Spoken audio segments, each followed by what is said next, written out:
Big updates from Fabrizio Romano, David Ornstein, and Sasha Tavernieri as we look at a completed deal for Chelsea.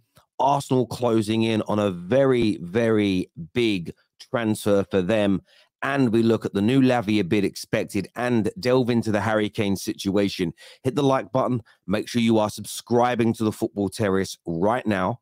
Turn on the bell notifications as well. And go check out our TikTok, which has exclusive content on it every single day. This is the Done Deal Show. Let's go.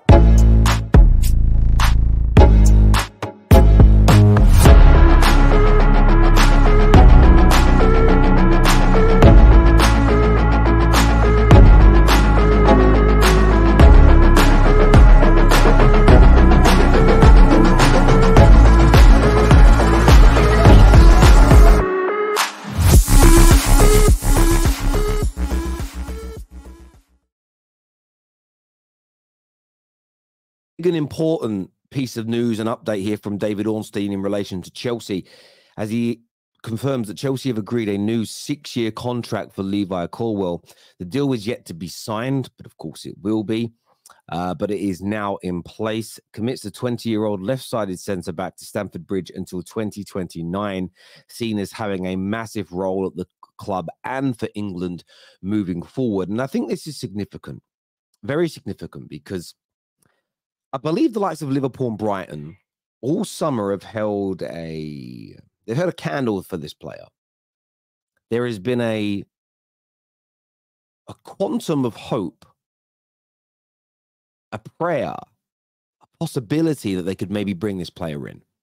And why was that possibility created? One simple reason: because rumors that he was open to leaving. There was rumors that he wasn't not happy at Chelsea, but kind of wanted guarantees about his future.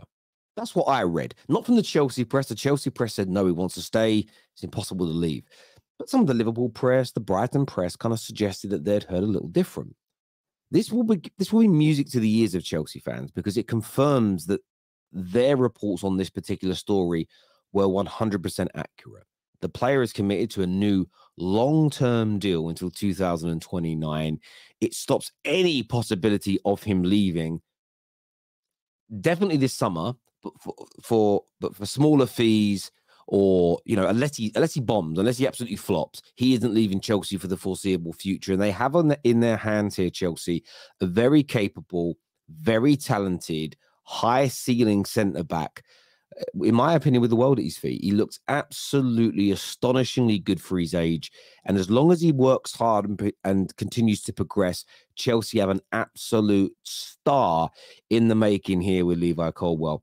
What this does for the Caicedo situation is also going to be intriguing for me, because of the situation with Brighton. Brighton have been holding out for him to be part of the deal, and he signed a new contract. That is Levi Colwill saying, yo, I don't want to join you.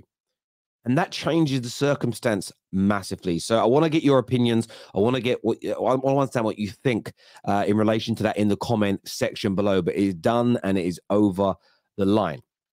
Now, we're going to come to some Arsenal news a little bit later, but on to the Fabrizio Romano updates. First of all, Liverpool, he says here, Liverpool will bid again for Lavia, no doubts. It was already decided last week, and the club are now ready to submit the new proposal to Southampton. And I saw a few Liverpool fans online in the last few days. What's going on? Where is the new bid?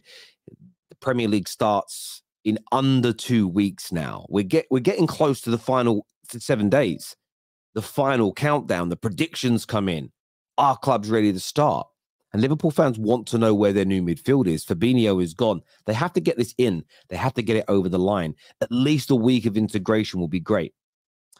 He says there's already a green light from the player on demands to Liverpool. All they now need to do is agree the fee with Southampton. And the new bid is going to be nearer to that £50 million mark. You'll probably see a base of between 40 to 45 with a series of add-ons. And those add-ons will be, and most likely will be, related to either long-standing performance levels in terms of appearances, or the winning of major trophies. That is what the majority of the add-ons are. You often get clubs feed a little bit of Billy B when they say, oh, it's all based on appearances and it's installments and we're guaranteed the money.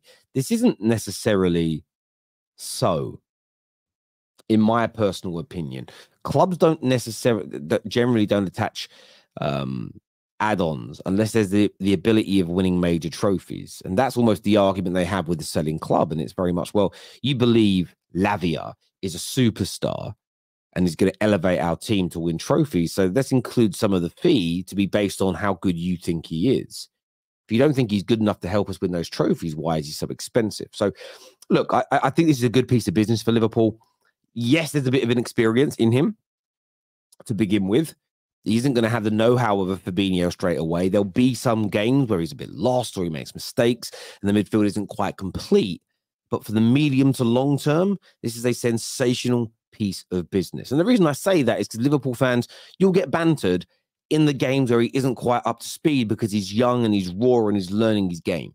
And there is no midfielder of Lavia's age who is complete. It's impossible. However, there's a tremendous talent there, and you have to look beyond those mistakes and problems and inexperienced moments because of what you're building for the future. So look, I think this is again a tremendous piece of business for Liverpool to pull off, demonstrates their power on pull even without Champions League football, which is never an issue for a club like that in the short to medium term as well.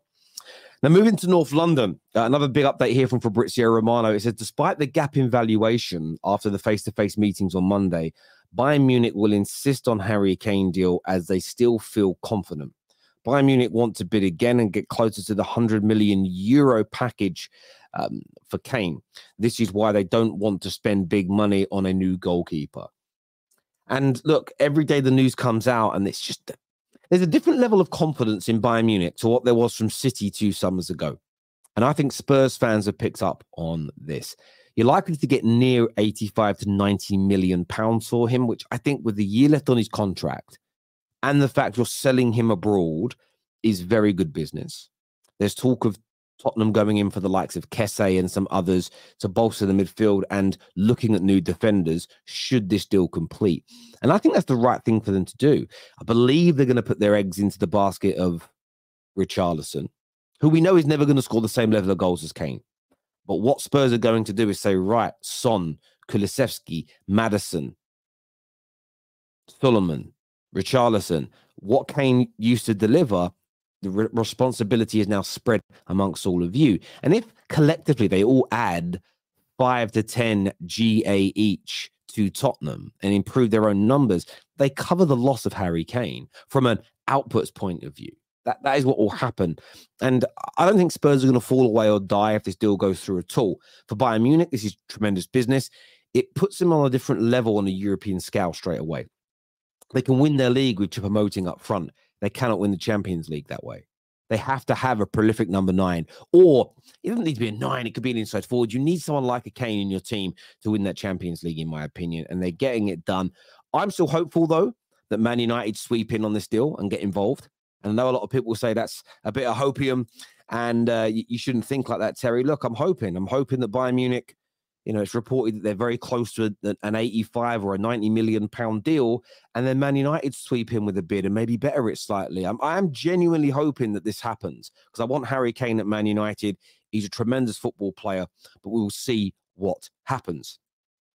Now, staying in North London, an update here from Sasha Tavernieri. He speaks about Arsenal and Burnley, and that they're in advanced talks to find an agreement for Lokonga on a loan deal, which includes an option to buy, which could be mandatory should he play a certain amount of matches, which I think is a good piece of business for Arsenal, Lokonga, and Burnley. You've got to remember, Lokonga was highly regarded 2 years ago. The Belgian press, the Belgian experts spoke about him as, one of the key components and future of their national team. And for one reason or another, it's just not quite worked out for him at Arsenal. And maybe it never will. But Burnley's a great option for him. Vincent Kompany's style of football, the Belgian connection, all of this works well for him as a player. This could be his opportunity to really reignite himself, really find his feet again. Equally, if it's an option to buy that's mandatory, I'm really intrigued to see whether it's something that Arsenal trigger or not, though. And this is where Arsenal could be really clever. If he starts more than 25 games, as long as we trigger it, the purchase order is mandatory. That way, if he's really good, Arsenal could consider bringing him back. Equally, if he's just decent and plays a certain amount of games, Arsenal guaranteed a set fee for him. That could be an impeccable piece of business if Arsenal structure this correctly. Also, it's what this leads to for Arsenal this summer, because if it's a loan with a guarantee of money at the end, it enables Arsenal from an accounting point of view to look at additional players. Now, of course, we've seen the David Raya links. There's the Elise links, the Kudus links, and the more kind of out there, unrealistic links, according to most Arsenal fans, when you think about Kvaratskhelia. And Arsenal are looking to add more players this summer. There's no doubt about it in my mind. I think at least 2 more, one outfield and potentially a new goalkeeper. But the sale of individuals is going to be key. And I do believe between now and the end of the window, which is 1 month away, there's 4 weeks remaining, you will see an increase, especially after the Premier League season kicks off. Because a lot of teams will suddenly see more holes in their own sides and go, right, we need to start buying quickly. And it goes from being a buyer's market to a seller's market at times. So that's what I love about the transfer window. It's so topsy-turvy. It can just change in terms of who holds the power and keys to these deals, basically with a flick of a switch or a bad performance or a terrible defeat. So Lokonga looks like he's on his way out of Arsenal. This is good news for the Gooners in terms of additions coming in. As ever, with all these stories, I want your opinions, I want your thoughts, I want your feelings on all of them. Please hit the like and the share button. Back at 3:30 today with Lee Gunner for Straight Facts. So make sure you're all tuning in. Until next time, take care. Goodbye. God bless. And I'll see you all again soon. Thank you.